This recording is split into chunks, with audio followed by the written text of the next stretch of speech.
అందరికీ నమస్కారం.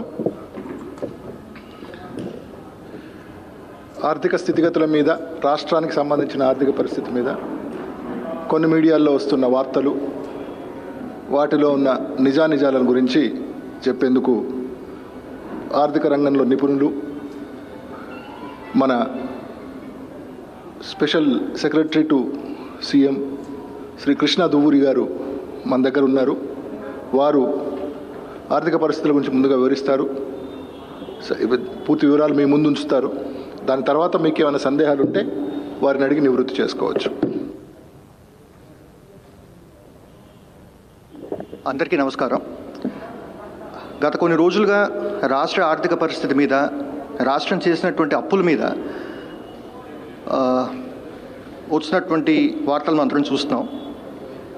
కొన్ని ప్రతిపక్ష పార్టీలు, వారికి సంబంధించినటువంటి కొన్ని మీడియా సంస్థలు ఒక మిస్ఇన్ఫర్మేషన్ క్యాంపెయిన్ ద్వారా ఎన్నో సంస్థలు, RBI, banks, financial institutions, central government, అదేవిధంగా రాష్ట్ర ప్రజల్ని ఆర్థిక స్థితిగతుల గురించి ఒక తప్పుదోవ పట్టించే ఒక ప్రయత్నం జరుగుతోందని మనందరికీ అర్థమవుతుంది. తద్వారా ఆర్థిక పరిస్థితిని, ఏపీ ప్రతిష్టను కూడా దెబ్బతీసే ప్రయత్నం జరుగుతుంది. ఈ తరుణంలో రాష్ట్ర ఆర్థిక పరిస్థితి గురించి కొన్ని ఫ్యాక్ట్స్ మీ అందరి దృష్టికి తీసుకుని రావడం కోసం ఈ సమావేశాన్ని మేము ఏర్పాటు చేశాం. ముందు మనం ఈరోజు ఉన్నటువంటి ఈ స్టేట్ లయబిలిటీస్ ఏవైతే ఉన్నాయో, అసలు ఈ పరిస్థితి మనకి ఏ రకంగా ఏర్పడింది అనేటువంటిది మనం ముందు చర్చించుకోవాల్సి వస్తే, గత 7 ఏళ్లలో అంటే విభజన జరిగిన తర్వాత ఏ విధమైనటువంటి పరిణామాలు చోటు చేసుకున్నాయో వీటన్నిటి గురించి కూడా మనం అందరం ఒకసారి మాట్లాడుకుని ఒక ఎనాలిసిస్ చేయడం అనేటువంటిది చాలా ముఖ్యం. విభజన జరిగినప్పుడు 2014లో ఆ రోజే మనందరికీ తెలిసినటువంటి విషయం ఏంటంటే, హైదరాబాద్ కోల్పోవడం వల్ల ఆంధ్రప్రదేశ్లో ఒక సబ్స్టాన్షియల్ ఒక రెవెన్యూ లోట్ ఏర్పడుతున్నటువంటిది ఆ రోజే మనకు అర్థమయ్యేటువంటి విషయం. ఉదాహరణకి 2015-16 ఏదైతే ఉందో ఫైనాన్షియల్ ఇయర్, అది ఫస్ట్ ఫైనాన్షియల్ ఇయర్, విభజన జరిగిన తర్వాత ఫస్ట్ ఫుల్ ఫైనాన్షియల్ ఇయర్. ఆ సంవత్సరం కనుక మనం తీసుకుంటే, అకౌంట్స్ ఇప్పుడు ఉన్న పరిస్థితులు తీసుకుంటే, Telangana states own per capital revenues 15,454 ఉంటే, Andhra Pradesh per capital states own revenues అంటే మన పర్ క్యాపిటల్ బేసిస్ చూస్తే దాంట్లో ఆల్మోస్ట్ సగం ఉంది, 8,979 ఉంది. అంటే రాష్ట్రం పెద్దది, ఖర్చులు ఎక్కువ, అవసరాలు ఎక్కువ, కాకపోతే ఏదైతే మనకి అవైలబుల్ రిసోర్సెస్ ఉన్నాయో అవి ఆల్మోస్ట్ సగం ఉన్నాయి మనకి తెలంగాణతో కంపేర్ చేస్తే. ఈ ఒక్క నంబర్ చాలు మనకు అర్థం కావడానికి ఏ విధమైనటువంటి డిస్ట్రెస్ తోటి 2014లో మనం అందరం ప్రారంభమయ్యాము ఆ బైఫర్కేషన్ తర్వాత. ఈ దుస్థితి, ఈ కష్టం ఆంధ్రప్రదేశ్ రాష్ట్రానికి కలుగుతున్న ఉద్దేశంతో ఎన్నో కమిట్మెంట్స్ చేయడం జరిగింది ఆంధ్రప్రదేశ్ రాష్ట్రానికి. దాంట్లో కొన్ని నెరవేరాయి, ఇంకా చాలా మటుకు నెరవేరాల్సినటువంటి అవసరం ఉంది. అవి నెరవేరకపోవడం వల్ల ఇంకా మనకి కష్టాలు పెరిగాయి. ఈ విషయం మీ అందరికీ తెలిసిందే. ఇప్పుడు 2014 నుంచి 2019 ఆ పీరియడ్ కనుక మనం చూస్తే, టీడీపీ హయాంలో ఒక సబ్స్టాన్షియల్ లెవెల్ ఆఫ్ ఎక్స్పెండిచర్ ప్రాఫిలిగసీ మనం చూస్తున్నాం. మనం విపరీతంగా మనకి అప్పులు పెరిగిపోయాయి రాష్ట్రంలో. అప్పులు పెరగడం అనేటువంటి తప్పని నేను చెప్పట్లేదు. అప్పులు పెరిగినటువంటిది దేనికోసం పెరిగింది, ఈ అప్పు దేనికి ఉపయోగపడినటువంటి చూడటం చాలా ముఖ్యం. విభజన టైంలో ఆంధ్రప్రదేశ్కి అసైన్ అయినటువంటి అప్పు 97,123 కోట్లు. మనం కనుక పబ్లిక్ అకౌంట్లో వచ్చేటువంటి ఆ భాగాన్ని కూడా, ఆంధ్రప్రదేశ్కి వచ్చే వాటా కూడా మనం పరిగణలోకి తీసుకుంటే, అవి 1,20,556 కోట్లతోటి మనం ప్రారంభమయ్యాం బైఫర్కేషన్ అప్పుడు. అది 5 ఏళ్లలో 2,68,262,225 crores పెరిగింది. అండ్ ఇది ఇక్కడితో ఆగలేదు. ఈ లైబిలిటీస్ ఏదైతే ఉన్నాయో ఇవి రాష్ట్ర అప్పు గురించి మాట్లాడుతున్నాయి అంతే. దీనికి తోడు ఈ ప్రభుత్వం ఏర్పడినప్పుడు దాదాపుగా 39,000 కోట్ల బకాయిలు ఉన్నాయి.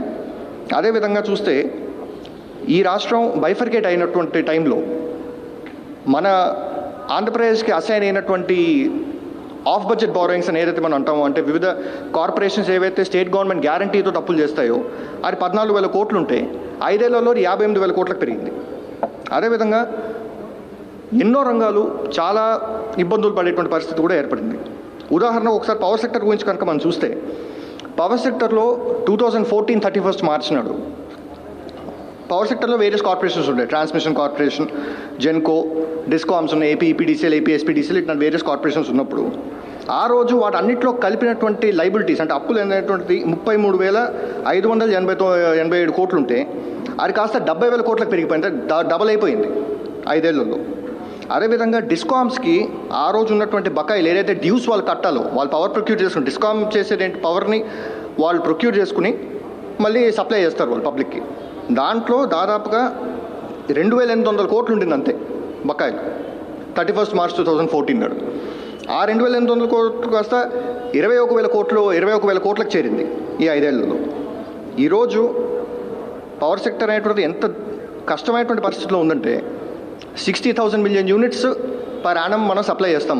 మన డిస్కామ్స్ పబ్లిక్ సప్లై చేసేది 60,000 మిలియన్ యూనిట్స్ అంటే దాదాపుగా 6,000 కోట్ల యూనిట్లు. కాకపోతే మనం ఏదైతే ఇంట్రెస్ట్ బర్డెన్ ఉందో మనకి ఈ అప్పులు ఏవైతే ఉన్నాయో వాటికి సంబంధించినటువంటి ఇంట్రెస్ట్ బర్డెన్ మాత్రమే 7,000 కోట్లు ఉంది. సో దాదాపుగా ₹1.20 అందరూ అప్పు కోసం భరిస్తున్నారు. పర్ యూనిట్ 1.2 రూపీస్ మనం we are bearing as a burden because of the debt servicing requirement. సరే, జరిగినటువంటి ఈ బారోయింగ్స్ ఏవైతే ఉన్నాయో ఇవి కనుక మనం ఒకసారి ఆలోచిస్తే, సరే అప్పులు చాలా రాష్ట్రాలు చేస్తాయి, సెంట్రల్ గవర్నమెంట్ కూడా చేస్తుంది. ఆ టైంలో సెంట్రల్ గవర్నమెంట్ అప్పు ఎంత పెరిగింది అనేటువంటిది కనుక మనం ఒకసారి ఆలోచిస్తే అప్పుడు గవర్నమెంట్ ఆఫ్ ఇండియా 2014 నుంచి 2019కి అదే పీరియడ్లో గవర్నమెంట్ ఆఫ్ ఇండియా అప్పు 9.78 కాంపౌండెడ్ యాన్యువల్ గ్రోత్ రేట్ ఉంటే మన రాష్ట్రం అప్పుడు చేసినటువంటి అప్పు 2014 to 19 17.33% compounded annual growth rate ఉంది. కాంపౌండెడ్ యాన్యువల్ గ్రోత్ రేట్ అంటే ఒక్కొక్క సంవత్సరానికి యావరేజ్గా ఎంత గ్రోత్ రేట్ ఉంది అప్పులు అనేటువంటి విషయం మనకు తెలుస్తుంది. మనకి సెంట్రల్ గవర్నమెంట్ ఫిగర్స్ మనం ఎందుకు ఇక్కడ కంపేర్ చేస్తున్నామంటే సెంట్రల్ గవర్నమెంట్ జనరల్గా it is indicative of the state of the country, it is indicative of how the country is performing. అందుకని సెంట్రల్ గవర్నమెంట్ అప్పుతో గురించి మనం ఆలోచించి దాని పరంగా మన రాష్ట్రం ఎలా పర్ఫామ్ చేస్తున్నటువంటిది మనం ఒక అండర్స్టాండింగ్ రావచ్చు. 9.78% ఉంటే సెంట్రల్ గవర్నమెంట్ పెరిగింది అప్పు, మనది అధికంగా 17.33% ఉండినప్పుడు అప్పు పెరిగింది. ఇవి ఏదైతే మనం మాట్లాడుకున్నామో 1,20,000 crores ఏదైతే 2,68,000 crores పెరిగిందో ఆ CAGR 17.33%. సరే, అప్పు జరిగిన మాట వాస్తవమే.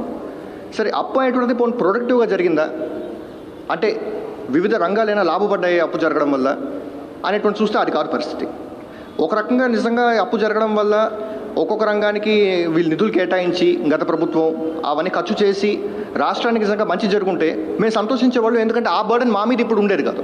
కాకపోతే ఆ రోజు పరిస్థితి ఏంటి, ప్రతి సెక్టర్ అగ్రికల్చర్ కావచ్చు, హెల్త్ కావచ్చు, ఎడ్యుకేషన్ కావచ్చు, ఆ రోజు ఎన్నో రకమైనటువంటి డిజబిలిటీస్తో ఉండే విషయం మనకు అర్థమవుతుంది. ఉదాహరణకి మొత్తం రైతు రుణమాఫీ అని చెప్పారు.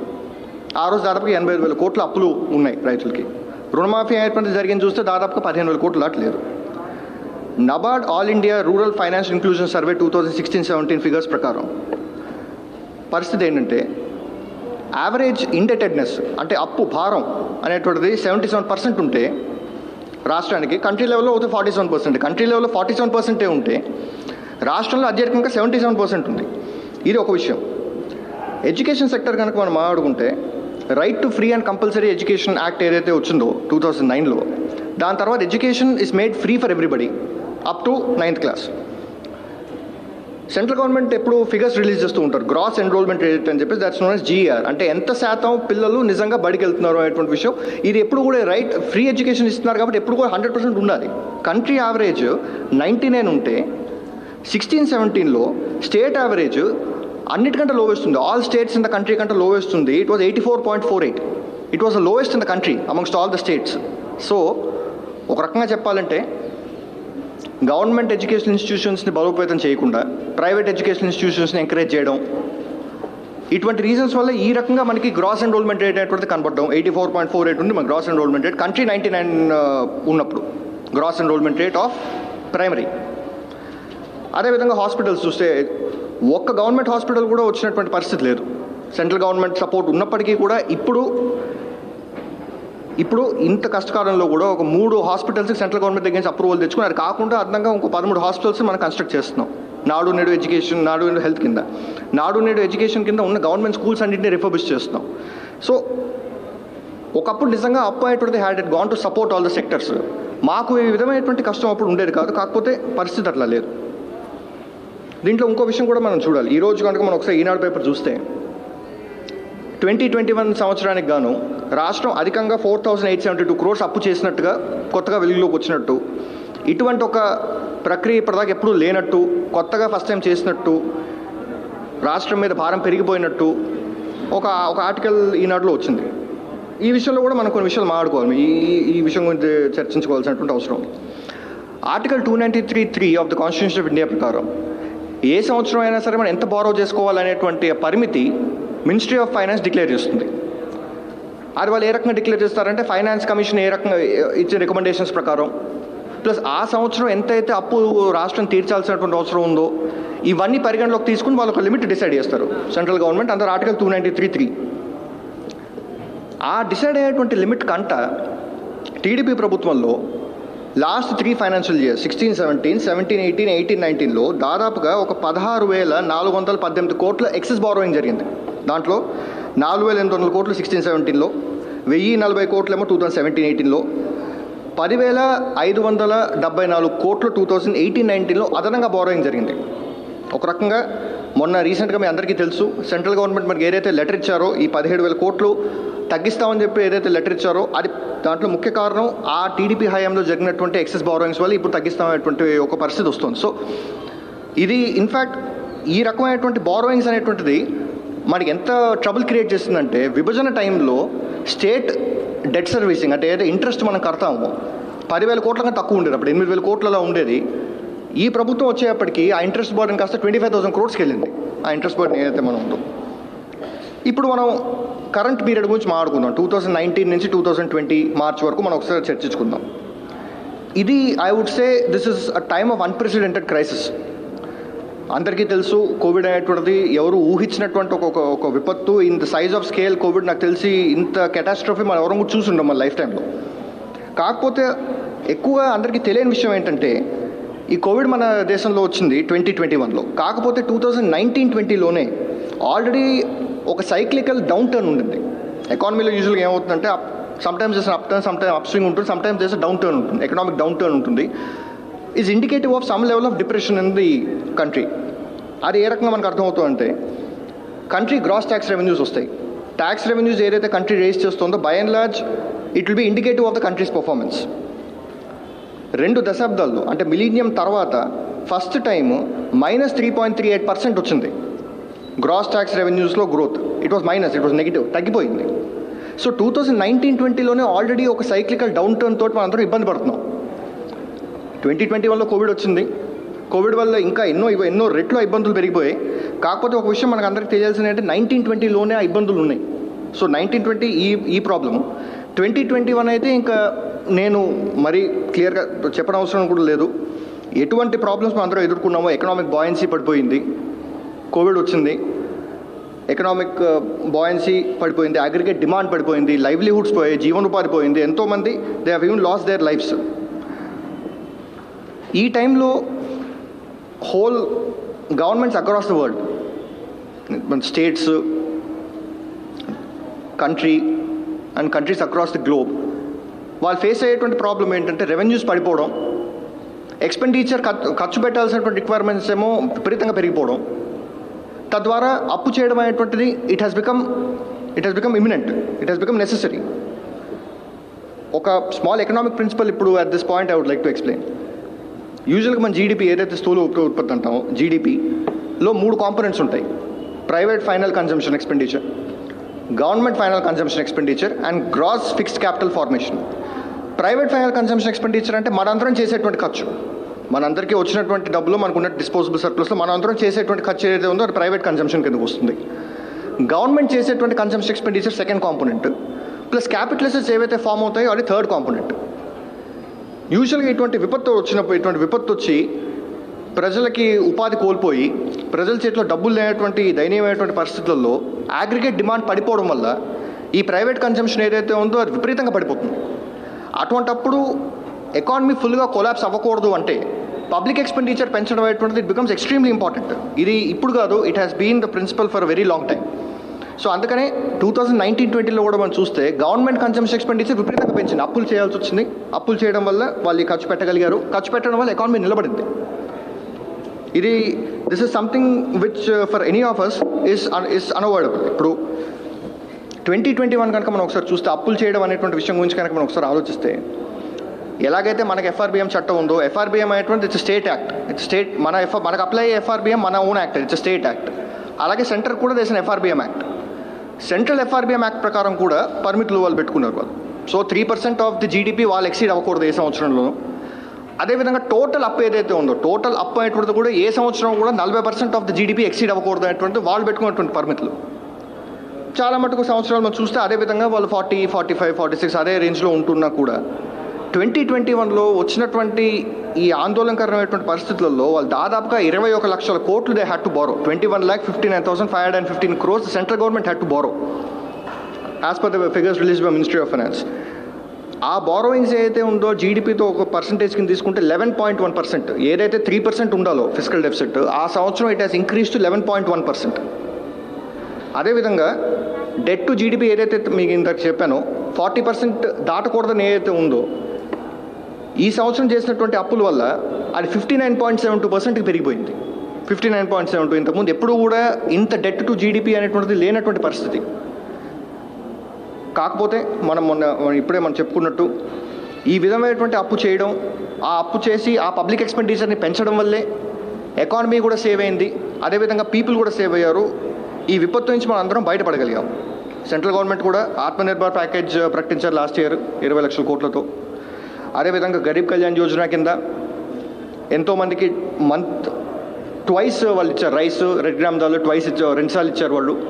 కాకపోతే ఒక ఆందోళనకర విషయం ఏంటంటే వాళ్ళ పీడిఎస్ కింద వాళ్ళ నెంబర్ ఆఫ్ కార్డ్స్ ఏమో 89 లక్షల కార్డ్స్ ఉంటే మన దగ్గర రాష్ట్రంలో 1,40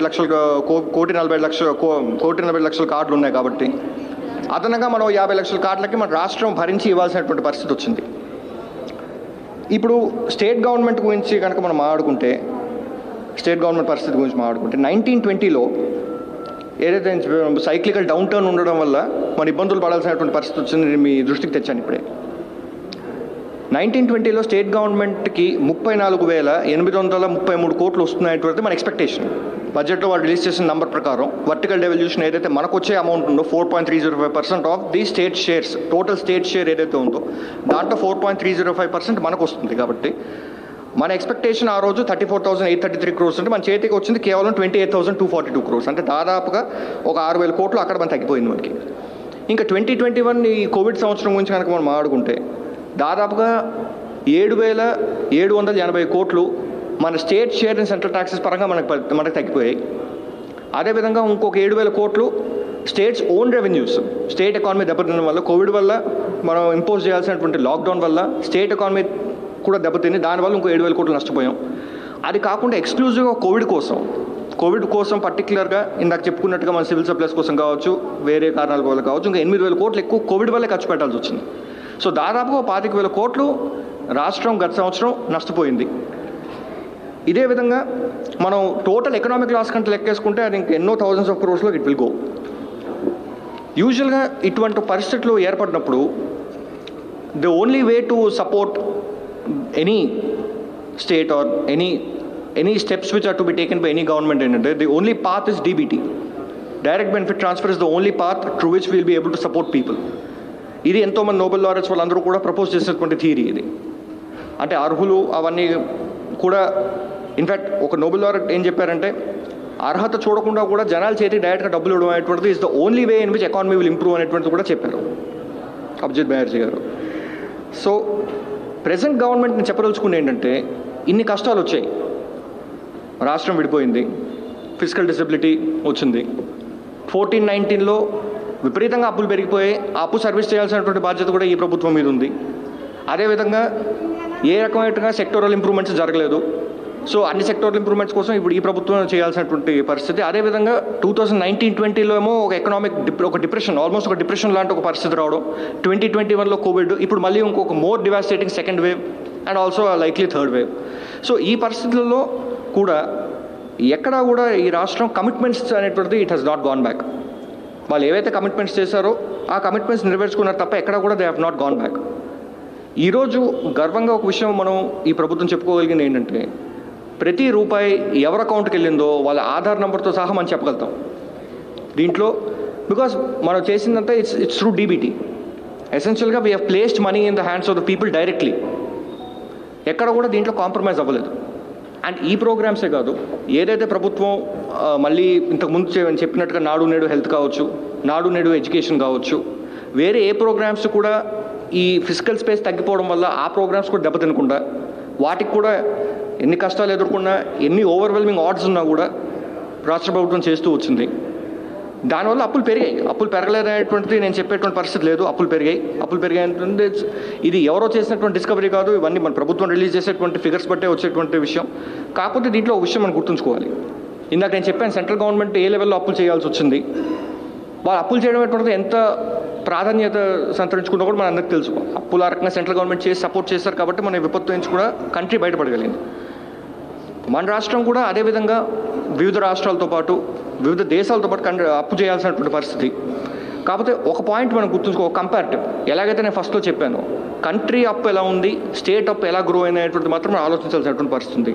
ఇప్పుడు ఈ 2 సంవత్సరాల్లో 31 మార్చ్ 2019 నుంచి 31 మార్చ్ 2020 వరకు సెంట్రల్ గవర్నమెంట్ అప్పు CAGR compound annual growth rate 17.15% అయితే మన రాష్ట్రం అప్పు పెరిగింది ఓన్లీ 15.26%. అంటే ఈ పరిస్థితుల్లో కూడా సెంట్రల్ గవర్నమెంట్ అప్పుని మించి మనం అప్పేం చేయలేదు. కాకపోతే అప్పు చేయాల్సినటువంటి పరిస్థితి ఉంది. దీన్ని మనం అవాయిడ్ చేసేటువంటి పరిస్థితి ఎవరికీ లేదు, ఏ ప్రభుత్వానికి కూడా అవాయిడ్ చేసేటువంటి పరిస్థితి లేదు. ఈ డిఫికల్ట్ టైమ్స్లో almost every government in the globe has had to resort to borrowings. ఇటువంటి కష్టకాలంలో, ఇటువంటి విపత్కర పరిస్థితులు ఉన్నప్పుడు అందరూ కూడా, అపోజిషన్ పార్టీస్ అందరూ కూడా సపోర్టివ్గా ఉండి రాష్ట్ర పరిస్థితి అర్థం చేసుకుని, సంబంధించినటువంటి మీడియా ప్రతినిధులు సోదరులు కూడా అందరూ కూడా సపోర్టివ్గా ఉంటే things would have been good. కాకపోతే అప్పు అనేటువంటిది ఒక ఆందోళనకరమైనటువంటి పరిస్థితికి వెళ్ళిపోయింది. స్టేట్ క్రిపుల్ అయిపోయింది, అకౌంట్స్ ఫ్రీజ్ అయిపోతాయి అనేటువంటి ఒక భయం కలిగించి తద్వారా ఒక పొలిటికల్ గెయిన్ కోసం ఆలోచించడం అనేది ఇట్ ఈస్ క్వైట్ అన్ఫార్చునేట్. కాకపోతే ఈ టైంలో నేను చెప్పగలిగింది ఒకటే, అప్పు చేయడం అనేటువంటి తప్పు కాదు, అప్పు అనేటువంటిది అవినీతికి కాదు వెళ్ళింది. అప్పు వెళ్ళింది, it has gone to support the people. ప్రజల జీవన అవసరాల కోసం మనం అప్పు చేస్తాం, ప్రజల జీవన అవసరాల కోసం డబ్బులు మనం ఇచ్చాం. ఎక్కడైనా సరే వచ్చిన ఎలిగేషన్స్ కూడా, ఏ ఎలిగేషన్ కూడా మనకి డబ్బులు సైఫన్ ఆఫ్ అయిపోయానో, లేకపోతే డబ్బులు అవినీతికి వెళ్ళాయనో ఏ ఎలిగేషన్ రావట్లేదు. బికాస్ అట్లా ఎలిగేషన్ చేసే పరిస్థితే లేదు. బికాస్ డబ్బు ఎవరికి వెళ్ళిన విషయం అందరికీ తెలుసు. ఆ డీబీటీలో ఇచ్చాం, ఆధార్ నెంబర్తో సహా మొత్తం డీటెయిల్స్ అన్నీ కూడా అందరి ముందు పెట్టగలిగినటువంటి పరిస్థితి. అందుకని ఆ ఎలిగేషన్ ఎవరు చేయట్లేదు. ఒకటే ఎలిగేషన్ అంటే అప్పు పెరిగిన మాట వాస్తవం. కాబట్టి అప్పు అనేటువంటిది ప్రతి ప్రభుత్వానికి అప్పు అనేటువంటిది పెరిగింది, దాంట్లో ఎటువంటి అనుమానం లేదు. And it has been done in absolute compliance with the law of the land. So ఈ ఫ్యాక్ట్స్ అనేటువంటి ఒకసారి మీ అందరి దృష్టికి తీసుకుని రావడం అనేటువంటిది మా ఆలోచన. అందుకని మేము ఇన్వైట్ చేస్తాం. ప్లస్ ఇంకొక విషయం కూడా నేను ఈ సందర్భంగా చెప్పేది ఏంటంటే, మనం ఇందాక నేను మీతో అన్నట్టుగానే ఈ ప్రభుత్వం వచ్చిన తర్వాత దాదాపుగా 1,00,000 కోట్లు డీబీటీ ద్వారా పబ్లిక్ ఇచ్చాం. ఎలా అయితే అన్నానో, అట్మోస్ట్ పారదర్శకతతో, అట్మోస్ట్ ట్రాన్స్పరెన్సీ అండ్ ఆబ్జెక్టివిటీతో we have placed funds in the hands of the people. So whenever it's necessary, everything can be made public whenever needed. అందుకనే దాంట్లో అసలు ఎవరు అనుమానం కూడా ఎక్స్ప్రెస్ చేసినటువంటి పరిస్థితి కూడా లేదు. The only fear people are expressing is about debt increase జరిగింది. దాంట్లో దాపరికం అంటూ ఏమి లేదు, డెట్ ఇంక్రీజ్ జరిగింది. It happened with complete compliance with the law of the land. ఈ పాయింట్స్ అన్నీ ఒకసారి మీ దృష్టికి తెద్దామని మిమ్మల్ని అందరినీ ఆహ్వానించాం. మా ఆహ్వానం మంచి అందరూ వచ్చినందుకు ధన్యవాదాలు. Thank you. Yes.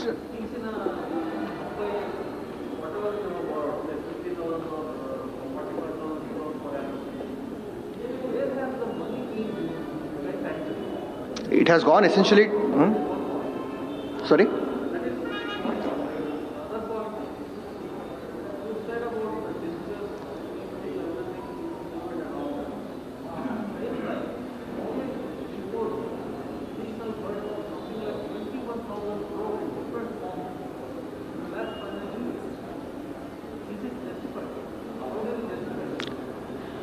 So I should put it in one way, Andy. For example,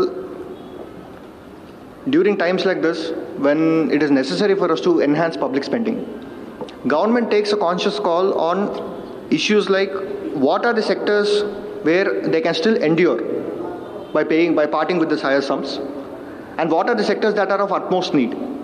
So it's a conscious call that is taken by the government. With respect to the second question. With respect to your first question, the entire money has gone towards DBT. Like I've mentioned, with utmost objectivity and transparency, we have placed money in the hands of the people. It has. It has certainly. It has.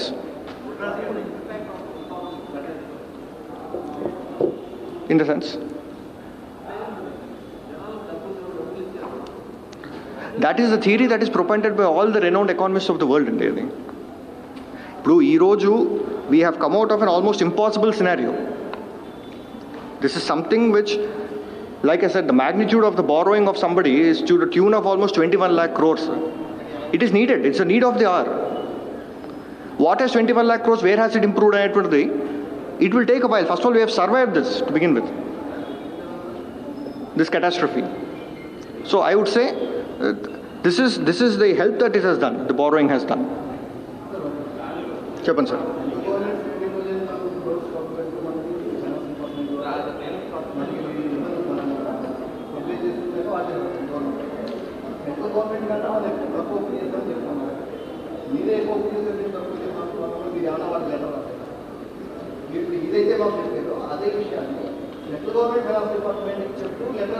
Issues అన్ని central government దృష్టికి different టైమ్స్లో తీసుకెళ్ళడం జరిగింది.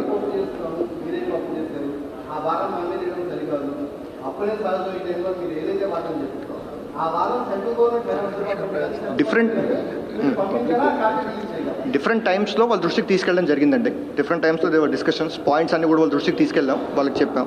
In fact మీరు ఏదైతే మీరు 17,000 కోట్లు చెప్తున్నారో, ఇప్పుడే నేను మీకు చెప్పినట్టుగా ఆ 17,000 కోట్లు తగ్గించాల్సిన అవసరం ఎందుకు వచ్చిందంటే, గత ప్రభుత్వం 16-17, 17-18, 18-19లో 16,418 crores పరిమితికి మించి అప్పులు చేయడం వల్ల కరెక్టే. కాకపోతే అది ఎప్పుడూ ఊహించినటువంటి ఒక విషయం కింద రిపోర్ట్ అవుతూ ఉంటుంది అప్పుడప్పుడు పేపర్లో. ఈ రోజు మనకి 4,870 crores ఇంత విపత్కర పరిస్థితుల్లో కూడా బారోయింగ్ జరగకూడదు అన్నట్టుగా కూడా రాస్తారు. కాకపోతే ట్రూత్ ఇస్ ఇంత జరిగింది. ఎస్.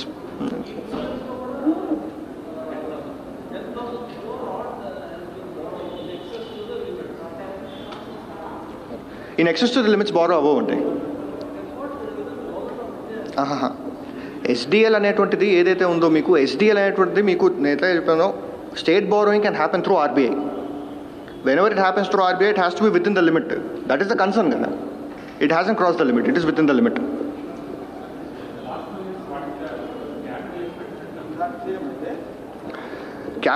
Sorry?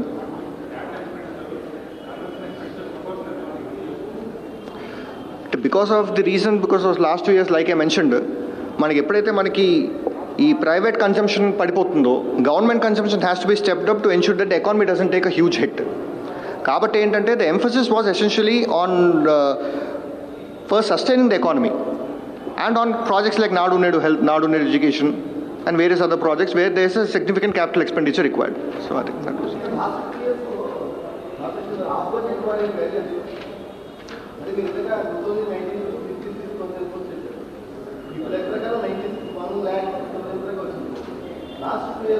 ఏది మీరు చెప్పేది? 14,000 crores నుంచి 58,000 crores వరకు 2014 నుంచి 2019 వరకు పెరిగింది. ఏది? As per the documents which were released recently, it was between 85 to 89,000 crores మధ్యలో ఉంటుంది. Between two, because audited numbers are still yet to come. So అందుకని between 85 to 89 ఉంటుంది. That we'll make it public once the auditing is completed. అంతకుముందు ఏది? If you look at from a growth rate perspective, it is significantly lower. Because growth rate becomes important. Because మీకు 14,000 కోట్లు ఉన్నది 58,000 కోట్లకి వెళ్ళిపోయినప్పుడు for no reason 58,000 కోట్లు అయినప్పుడు double triple అయిపోలేదు. ఇంత భయంకరమైన పరిస్థితుల్లో కూడా, ఇటువంటి డిఫికల్ట్ కండిషన్స్లో కూడా డబల్ ట్రిపుల్ అయిపోలేదు. అది దీస్ ఆర్ ఫ్యాక్ట్స్. డబుల్ అవ్వలేదు. డబుల్ అవడం అంటే 1,60,20,000 కోట్ల అవ్వాలి. It did not happen. Let the audited numbers come, then మీకు అన్ని facts will come to your attention.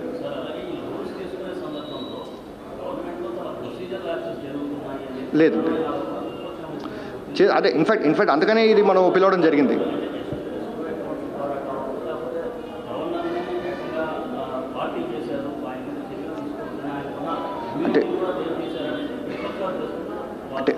ఒకటండి, ఇప్పుడు రీసెంట్గా గవర్నమెంట్ చేసినటువంటి ఏపీఎస్డిసి ద్వారా చేసినటువంటి అప్పు ఏదైతే ఉందో, సో దాంట్లో the allegation was that governor పేరు ఎందుకు వచ్చింది అనేటువంటి. This was vetted by legal experts ఒకటి. అండ్ ఆర్టికల్ 154 కింద government is the executive head of the state. So whether we name or not, it is the action that is taken on behalf of the governor. So that is, I think, ఎప్పటి నుంచి వస్తున్నటువంటి procedure. దీంట్లో I don't think we have any concern. ఒకటి. రెండు, what was the labs అనేటువంటిది కూడా I didn't really understand.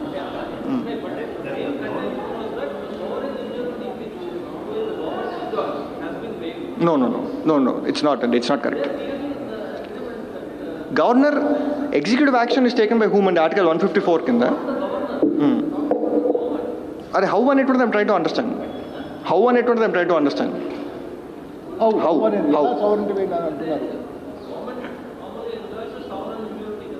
It does. No, it hasn't. It has given a conditional guarantee. It has not waived any immunity. It has given a conditional guarantee. In fact, 14,000 to 58,000 ఏదైతే చెప్పానో అది full-fledged guarantee. It's not even conditional. It is absolute. Guarantee is like a contract under Contract Act. In the event somebody defaults, I have to make good the loss. ఇక్కడ ఏంటంటే guarantee అనేటువంటిది it's only conditional. As on date, guarantee is not even effective. That's part of the agreement which was released also. అది మీరు చూసుకోవచ్చు. Part of Section 2.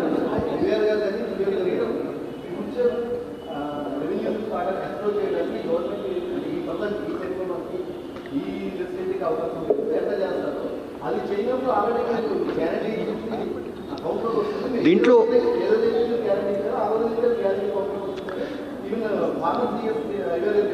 Section 2 ప్రకారం అండి, section 2 ప్రకారం let me coat, దాంట్లో ఏంటి ఇష్యూ ఉందంటే అది ఈ ట్రిగర్ ఈవెంట్స్ ఏవైతే దాంట్లో రాశారో ఆ ట్రిగర్ ఈవెంట్స్ జరిగితేనే guarantee will come into force, లేకపోతే guarantee will not come into force.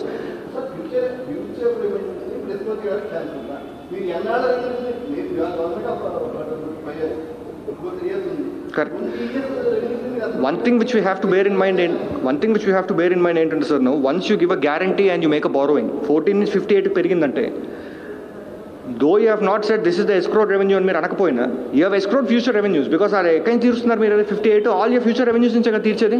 ఇప్పుడు ఏదైతే 1,20,000 కోట్ల నుంచి 2,68,000 కోట్లకు పెరిగింది అప్పు ఒక ఆస్పెక్ట్, డిస్కామ్ అప్పులు 35,000 కోట్ల నుంచి 70,000 కోట్లకు పెరిగాయి. అదేవిధంగా గ్యారంటీస్ 14,000 కోట్ల నుంచి ఆఫ్ బడ్జెట్ బోరింగ్స్ 58,000 కోట్లకి వెళ్ళాయి. అవి ఫ్యూచర్ రెవెన్యూస్తో కాబట్టి దేంతో తీరుస్తున్నారు మీరు? వచ్చే 20 విత్ అవన్నీ కూడా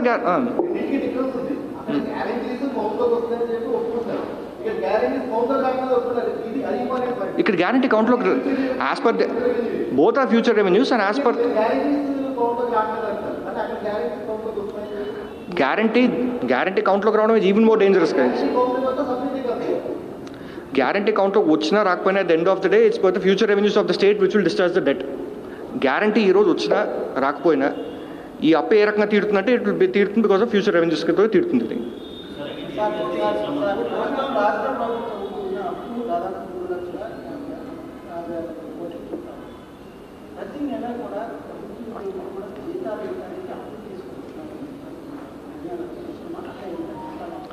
ప్రతి రాష్ట్రం కూడా జనరల్గా all expenses to part salary expense also will be one of the expense. So every state also has to do a borrowing. So A borrowing దేనికి అనేటువంటి nobody will be able to say. But borrow చేయాల్సిన requirement అయితే ఉంది, లేకపోతే మీకు చెప్పినట్టుగా borrow చేయాల్సినటువంటి requirement ఉండడం వల్లే బారో చేయాల్సి వచ్చింది last 2 years. So that answers the question.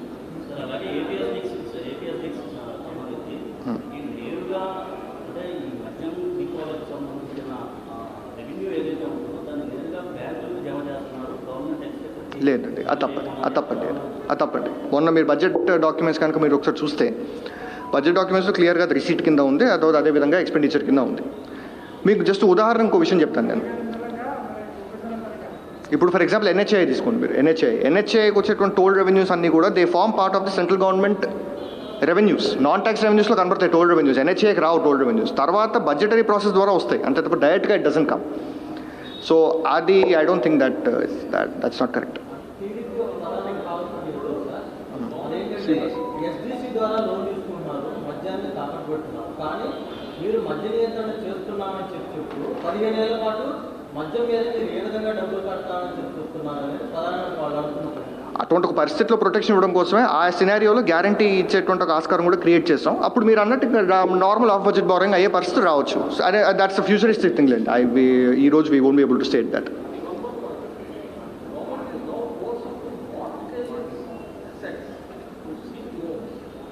ఇప్పుడు మీకు ఒక ఉదాహరణ చెప్తాను నేను. సెంట్రల్ గవర్నమెంట్ ఈసారి their assets 1,75,000 crores was the disinvestment target this year.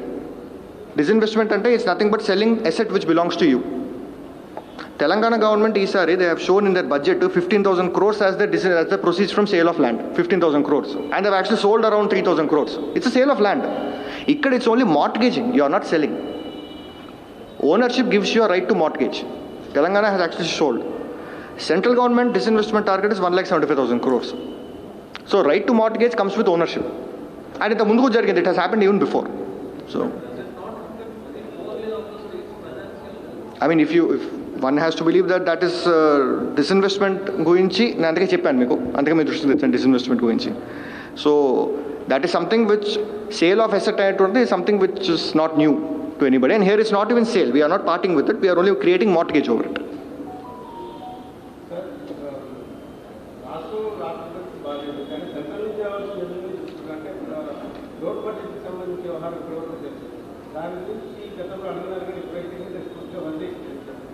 వదిలేండి. ఇప్పుడు ప్రతి అకేషన్లో we bringing it up. We hope it will resolve.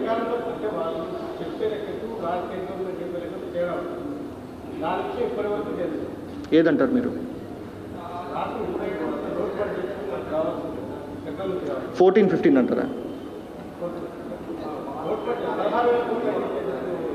14-15 సంబంధించింది అది. That request we have been making అండి కన్సిస్టెంట్లీ ఆల్వేస్. అది ఎవరు మర్చిపోలేండి. It's being made every time.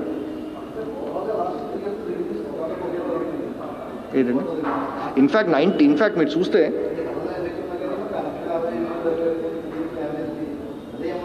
Unfortunate thing ఏంటంటే మనకి 1920లోను 2021లోను కూడా గ్రోత్ అనేటువంటి element the entire globe has missed. ఒక ఇయర్ ఏమో డౌన్ టర్న్ రావడం, ఒక ఇయర్ కోవిడ్ రావడం, ఈ ఇయర్ కూడా అన్ఫార్చునేట్గా సెకండ్ వేవ్ రావడం, అదేవిధంగా మళ్ళీ థర్డ్ వేవ్ వచ్చేటువంటి అవకాశం కనబడడం. దీనివల్ల అదే ఒక ఫాల్ ఇన్ రెవెన్యూస్ అనేటువంటి కండిషన్ మనం ఫేస్ చేయాల్సినటువంటి పరిస్థితి వస్తుంది. అన్ఫార్చునేట్, బట్ అది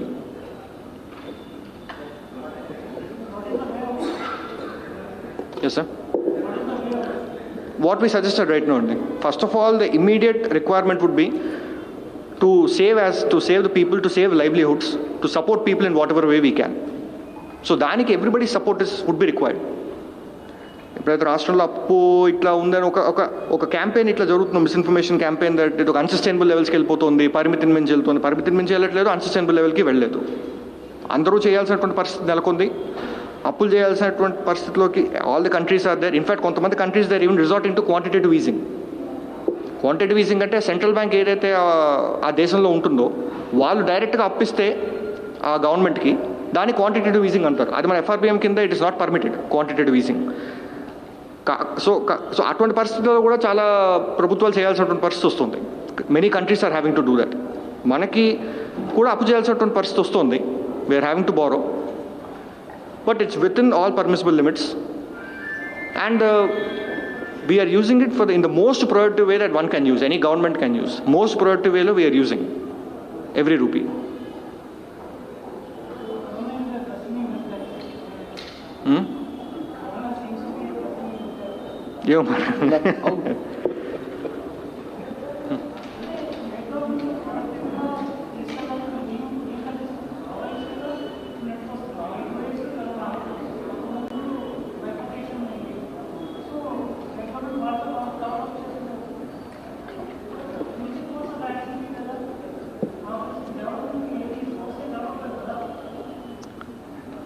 ఇప్పుడు ఉన్నటువంటి ఈ విపత్తులో this is the kind of requirement అండి. ఇది I should say this the kind of requirement, and that's why this the kind of expenditure.